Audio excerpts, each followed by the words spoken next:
जिनेंद्र दर्शकों, स्वागत है आप सभी का हमारी इस विशेष प्रस्तुति श्रृंखला में, जिसमें हम आपको लगातार दिखा रहे हैं 22 से 27 नवंबर 2021 तक Shri Kankeshwari ground prime city के पास MR9 इंदौर में संत शिरोमणि आचार्य श्री 108 विद्यासागर जी महाराज के मंगल आशीर्वाद से मुनि श्री माधव सागर जी महाराज के पावन सानिध्य में एवं प्रतिष्ठाचार्य पंडित सनत कुमार जी व विनोद कुमार जी रजवास के कुशल निर्देशन में आयोजित हुए श्री 1008 महावीर दिगंबर जैन मंदिर सुखलिया इंदौर में नवनिर्मित वेदी की प्राण प्रतिष्ठा का श्री 1008 श्रीमद जिनेंद्र पंच कल्याणक जिनबिंब प्रतिष्ठा एवं रथोत्सव की महापावन झलकियां।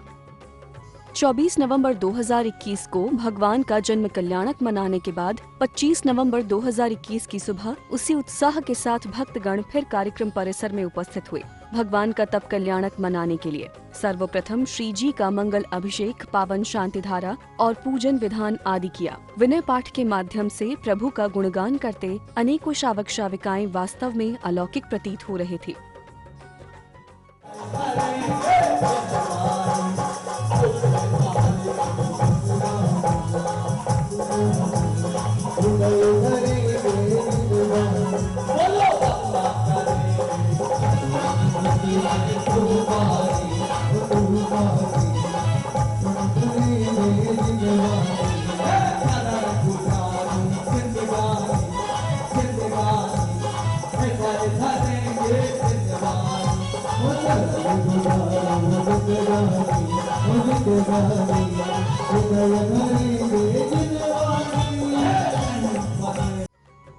पूजन की ये घड़ी जैसे जैसे आगे बढ़ रही थी, वैसे वैसे भक्तों की आंखें प्रभु भक्ति करने को आतुर और प्रभु चरणों में समर्पित नजर आने लगी।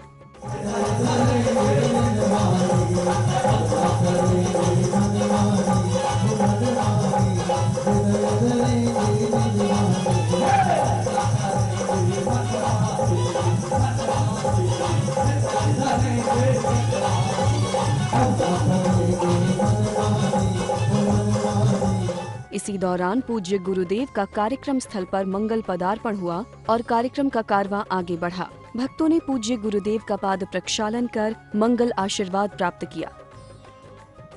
तत्पश्चात शास्त्र भेंट कर पूज्य गुरुदेव की मंगलवाणी को श्रवण किया।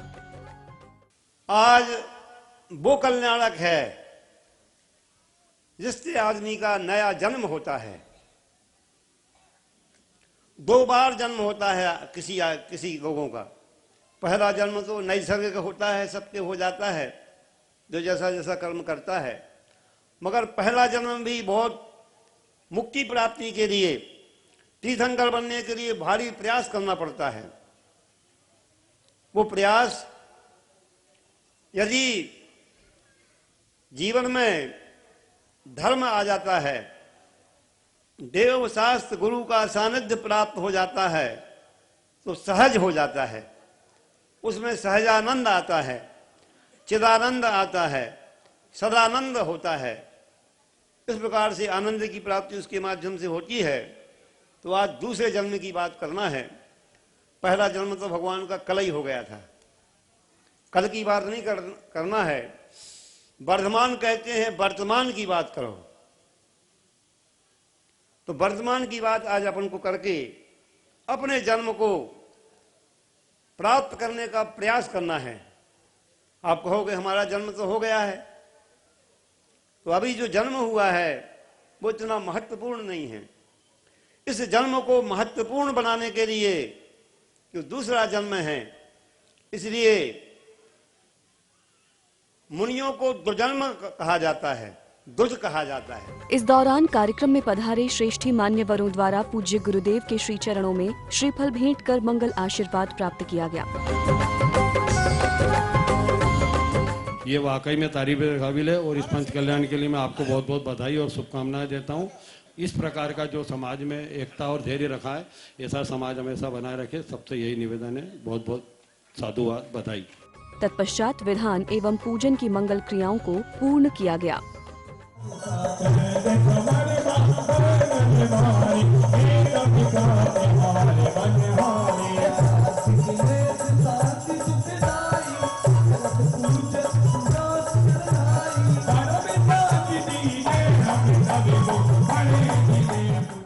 विधान और पूजन को संपन्न करते हुए हवन आदि किया गया।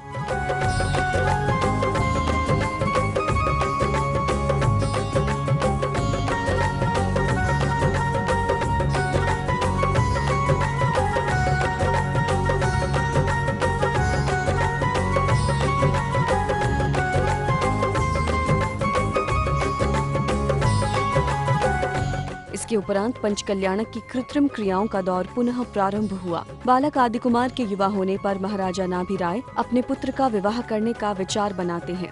राजकुमार आदि कुमार के विवाह के लिए प्रस्ताव आता है। ऐसे में आदि कुमार विवाह के लिए अपनी स्वीकृति दे देते हैं और फिर राजमहल में मंगल गीत गाए जाने लगते हैं।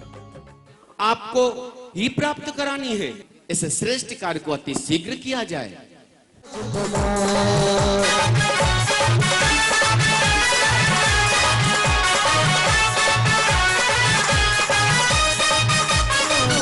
सभी मिले खुशियां मनाओ, आज सभी मिले खुशियां मनाओ।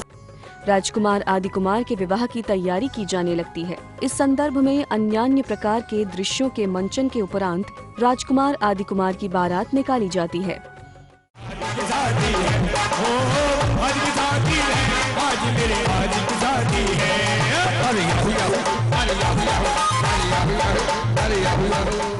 नाज के आजुल को भारी परिवार पर, नाज के आजुल को भारी परिवार, सजत मेरा हो गई महाराज, सजत मेरा हो गई महाराज। अबे दूल्हा क्यों सजे महाराज, अबे दूल्हा क्यों सजे महाराज।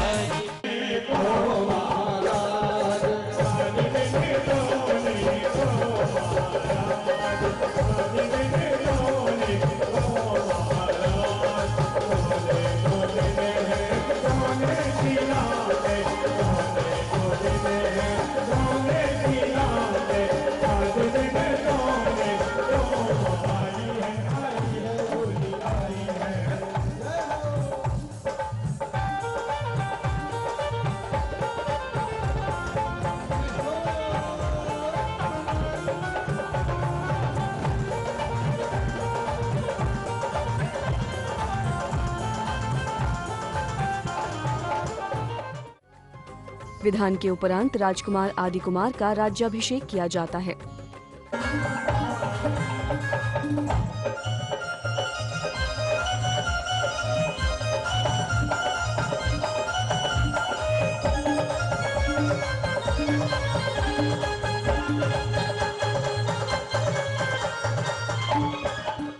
ओम ऋतीराजस्य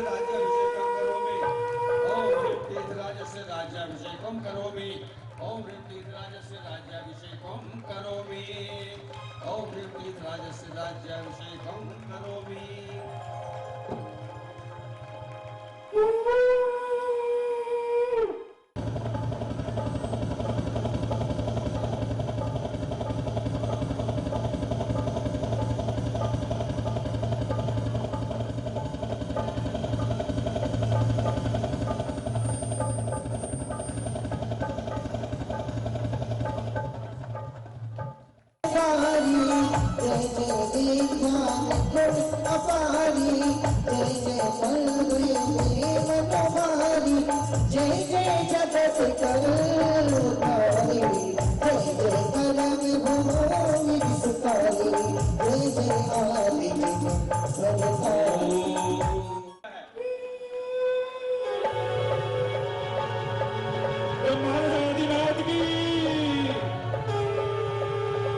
कहते हैं महाराजा नाभिराय, सर्वराज महाराज के पालक दीन दयालो, और तुम ही हो जग पूज प्रभु सब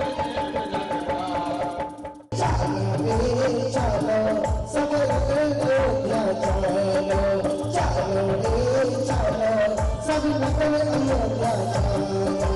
नाभिराय महाराज पधारे,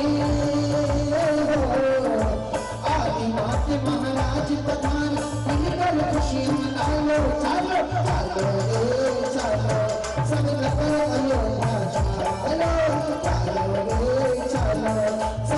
सकल अयोध्या चालो। देश देशांतर के राजाओं द्वारा राजा नाभिराय को भेंटें समर्पित की जाती हैं।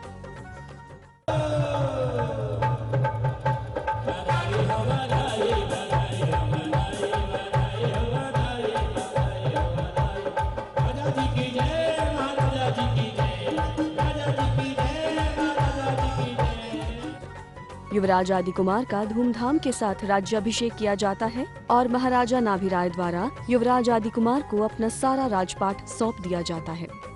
राज्याभिषेक के उपरांत एक नाटक के माध्यम से ये बताया जाता है कि महाराजा आदि कुमार ने षटकर्मों की रचना कैसे की, कैसे उन्होंने अपनी प्रजा को कर्मभूमि के अनुसार जीवन जीना सिखाया। इतने भवन बनाए हैं लेकिन जनसंख्या बढ़ रही है, भवन कम पड़ रहे हैं। कल्प वृक्षों से भवन मिल जाते थे, भवन देना बंद कर दिया। बेटी का विवाह करना हो, सोने चांदी के आभूषण मिल जाते थे, वो भी मिलना बंद हो गए। महाराज आदि कुमार के समक्ष पहुंचकर अपनी समस्या का समाधान रखिए, समाधान उनसे सुनेंगे, अपनी समस्या बताएंगे, कोई ना कोई समाधान अवश्य निकलेगा। आदि कुमार की जय हो। आप लोगों की क्या समस्या है, कहें। महाराज धीराज, पहले क्या, अभी भी थोड़ी समस्याएं बनी हुई हैं।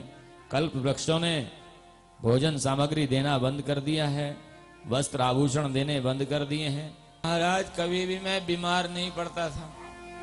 अगर बीमार पड़ता था तो कल्प वृक्षों के पास जाकर के कह देता था मुझे जड़ी बूटियां दे दो, तो बनी बनाई मुझे जड़ी बूटी मिल जाती थी। आज मुझे पेट की बड़ी समस्या है, दवाइयां नहीं मिल रही हैं। और कल्प वृक्षों ने दवाइयां देना बंद कर दिया, औषधि। हे प्रभु, औषधि की व्यवस्था हो जाए। कोई बुखार आता है या कोई तकलीफ आती है, कल्प वृक्ष से देना बंद कर दिया। औषधि की समस्या है, मुझे औषधि मिल जाए। दो प्रकार की विद्या शास्त्रों में लिखी हैं, एक लोकोपकारी विद्या है और एक कल्याणकारी विद्या है। जो कल्याणकारी विद्या है, हमारे गुरुवर विराजमान हैं, ये जो उपदेश देते हैं वो कल्याणकारी विद्या है। और लोकोपकारी विद्या वो है जिससे हमारी आजीविका चलती है। व्याकरण, आयुर्वेद, वास्तु, ज्योतिष आदि जो भी विद्याएं हैं, संगीत, नाचना, नृत्य कला, ये सब कितनी कलाएं हैं? 72 कलाएं हैं। ये सब लोकोपकारी हैं। तेरे साथ छवि मन बस गई रे, तेरे साथ छवि मन बस गई रे। मेरे देश की धरती सोना उगले उगले हीरे मोती, मेरे देश की धरती, मेरे देश की धरती।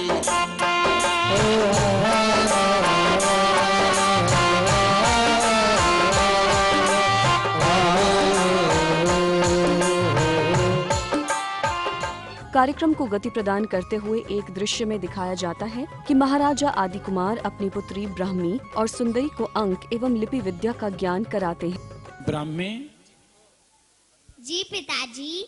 तुम्हें लिपि विद्या सीखनी है? जी पिताजी। जिससे आगे लेखन का कार्य आरंभ हो सके। जी। एक खड़ी रेखा खींचे। जी पिताजी। एक और खड़ी रेखा खींचे। जी पिताजी। उसके ऊपर एक आड़ी रेखा खींचे। जी।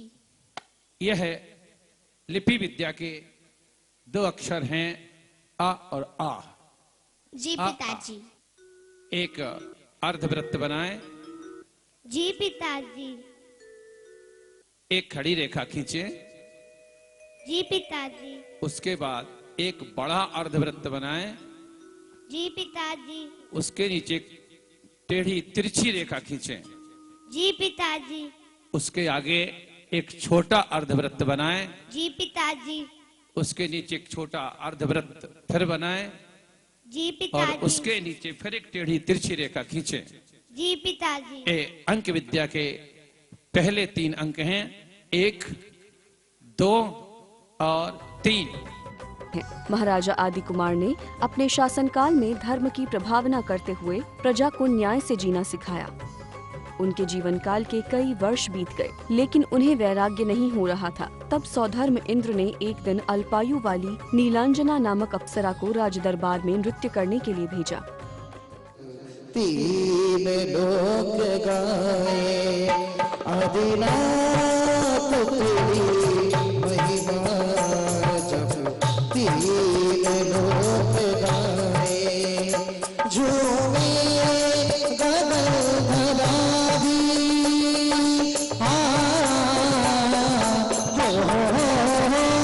झूमे गगनधराधि।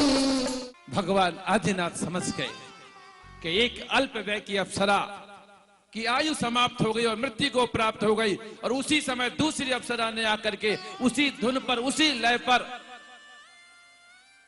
आरंभ कर दिया नृत्य। रंग में कोई भंग नहीं, लेकिन अंतर उथल पुथल प्रारंभ हो गई। अंतर में विचारधारा बदल गई, दिशा बदल गई सोच की। ये संसार असार है। इस प्रकार से सबका आयु कर्म समाप्त होते हुए एक दिन सबका यही हाल होना है।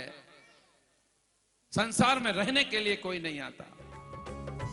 वैराग्य होने के बाद महाराजा आदि कुमार अपने पुत्रों को राजपाट सौंपकर दीक्षा लेने का निश्चय कर लेते हैं। इस अवसर पर स्वर्ग लोक से लौकांतिक देव आकर प्रभु के वैराग्य की सराहना करते हैं। हे महान पुण्य पुरुष, आप स्वयं बुद्ध हैं, आपको कौन समझाए, किंतु वीतराग मुद्रा बिना मुक्ति नहीं, आप उस धारण कर रहे हैं, इसलिए आप धन्य हो, आप धन्य हो। आपको मार्गदर्शन की आवश्यकता नहीं है। शाश्वत अनिवासी सुख पाने वाला आपका विचार अनुवाश्य है। आपकी जय हो, आपकी जय हो, आपकी जय हो। हे आत्मोद्धारक प्रभुवर, आपकी त्याग भावना सर्वोत्कृष्ट एवं अनुकरणीय है। ओम जय जय जय तीर्थंकर प्रतिकृतम कृष्ण प्रणामी।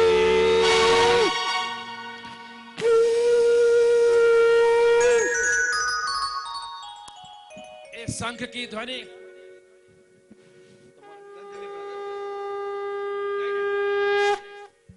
ये शंख की ध्वनि मंगलकारी ध्वनि होती है।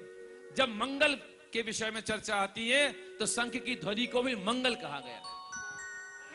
ओम ह्रीम सहज सौगंध बंधुरंग गंध लेपनम करोमि। हमारे महाराजा श्री विराजमान हैं, अध्येता मनीषी हैं, निरंतर स्वाध्याय में लगे रहते हैं। कई चीजें अद्भुत सुनने को मिली उनके मुखारविंद से। ओम ह्रीम श्रीमंतम तीर्थंकर प्रतिकृतम शुद्धोदकेन स्नपयामि। ओम ह्रीम श्रीमंतम तीर्थंकर प्रतिकृतम शुद्धोदकेन स्नपयामि। ओम ह्रीम श्रीमंतम तीर्थंकर प्रतिकृतम शुद्धोदकेन स्नपयामि। ये वस्त्र आदि पहनना हमारा कार्य नहीं है।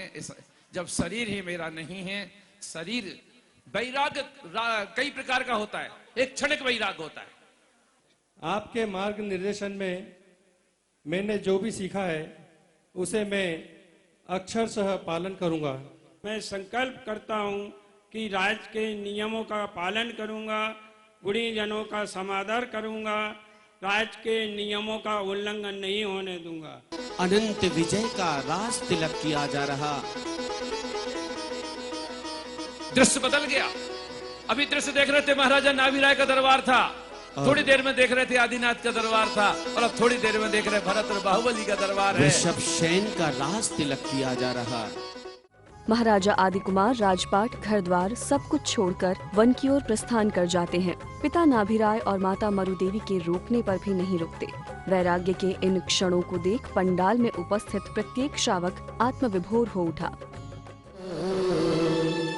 कि मेरे लाल नहीं जाओ, मेरे लाल नहीं जाओ। तुमको मुक्ति का द्वार मिले माता का आशीष आदिनाथ, तुमको मुक्ति का द्वार मिले। जिस पद के लिए ये भेष धरा, उस पद का सब अधिकार मिले। तीर्थंकर बन करके जन्म में मुक्ति पद तुमको पाना था। उड़ चला पंछी रे,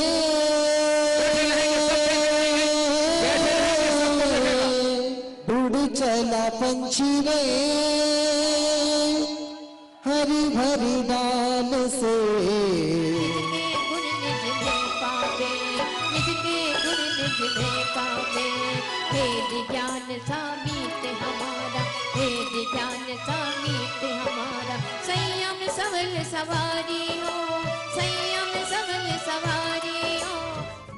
महाराजा आदिकुमार के वन में पहुंचने पर उनकी दीक्षा संस्कार की क्रियाएं संपन्न की गई। पूज्य मुनिश्री माधव सागर जी महाराज ने स्वयं अपने कर कमलों से प्रतिमा जी की दीक्षा संस्कार की क्रियाएं की एवं सूर्य मंत्र आदि संस्कार दिए। ओम ह्रीं हारती तपः संस्कार स्पर्तो स्वाहा। ओम ह्रीं हारती दर्दीर चतुर्थ संस्कार स्पर्तो स्वाहा। ओम ह्रीं हारती अष्ट प्रवचन मातृका संस्कार स्पर्तो स्वाहा। ओम ह्रीं हारती शुद्धाष्टक स्तंभ संस्कार स्पर्तो स्वाहा। ओम ह्रीं हारती परिसय संस्कार स्पर्तो स्वाहा। ओम ह्रीं हारती त्रियोगेन संयमाच्युति संस्कार स्पर्तो स्वाहा। ओम ह्रीं हारती कृतकृत मोदना अतिचार निवृत्ति संस्कार स्पर्तो स्वाहा। ओम ह्रीं हारती दसम संयमो परम संस्कार स्पर्तो स्वाहा। ओम ह्रीं हारती पंचेन्द्रिय संस्कार स्पर्तो स्वाहा। ओम ह्रीं हारती संज्ञा चतुष्टय निग्रह संस्कार स्पर्तो स्वाहा। ओम ह्रीं हारती 10 विध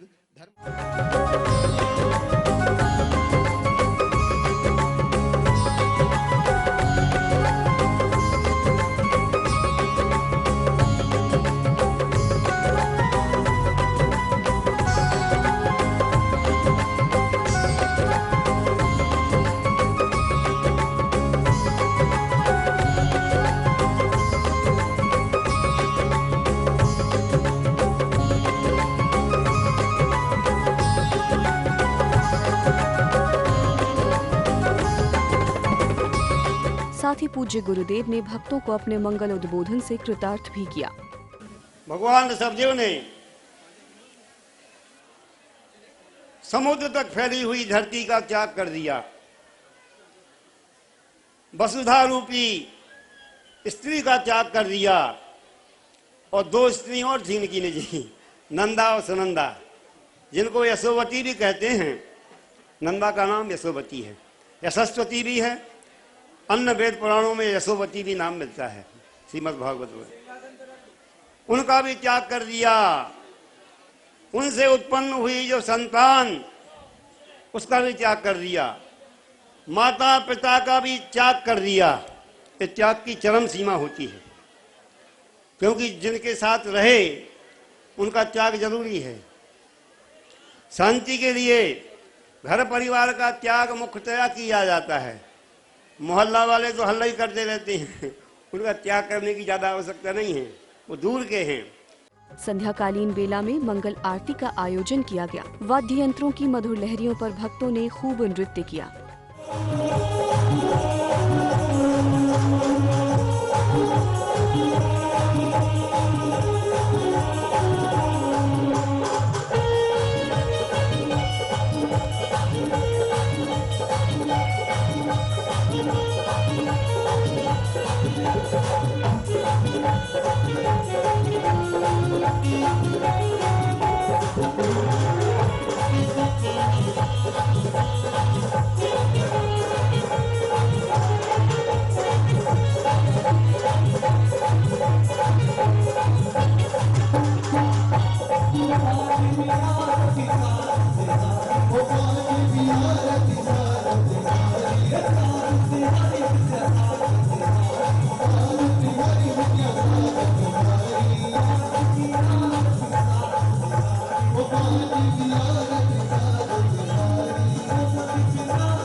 तत्पश्चात आदरणीय पंडित जी का मंगल उद्बोधन हुआ। जो संसार विषय सुख होता, तीर्थंकर क्यों त्यागें, काहे को शिव साधन करते, संयम सो अनुरागें। तीर्थंकर भगवान के लिए जन्म लेने के पहले से ही 6 महीने पहले गर्भ में आने से पहले ही रत्नों की वर्षा होने लगती है और 9 महीने तक रत्नों की लगातार वर्षा होती रहती है और जन्म लेते ही साथ उनका सुमेरु पर जन्माभिषेक होता है और उनके लिए सभी सुख सुविधाएं। और फिर एक लघु नाटिका का मंचन किया गया। हमेशा नमोकार मंत्र का जाप करना, दीन दुखियों की सेवा में निरंतर रहना। जब से तुम हमारे घर में आई हो, चारों तरफ खुशियां ही खुशियां हैं। वो दिन कब आएगा जो मुझे माँ कहकर बुलाएगा? कभी ये दिन आने वाला नहीं है। क्या चाहती हो तुम? बस यही चाहती हूँ। क्या? सेठ जी, हाँ हाँ बुरा ना मानना। हाँ हाँ, नहीं मानूंगा।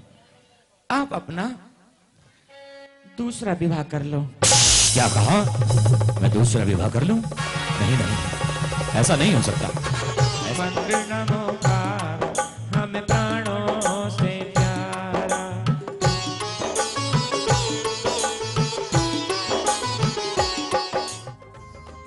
इस तरह इस दिन के कार्यक्रम ने यहाँ विराम लिया। तीर्थंकर आदिनाथ का तप कल्याणक मनाते हुए भक्तों की खुशी का ठिकाना ना रहा। कल इसी समय हम कार्यक्रम की अगली कड़ी के साथ फिर हाजिर होंगे। तब तक के लिए हमें दीजिए इजाजत।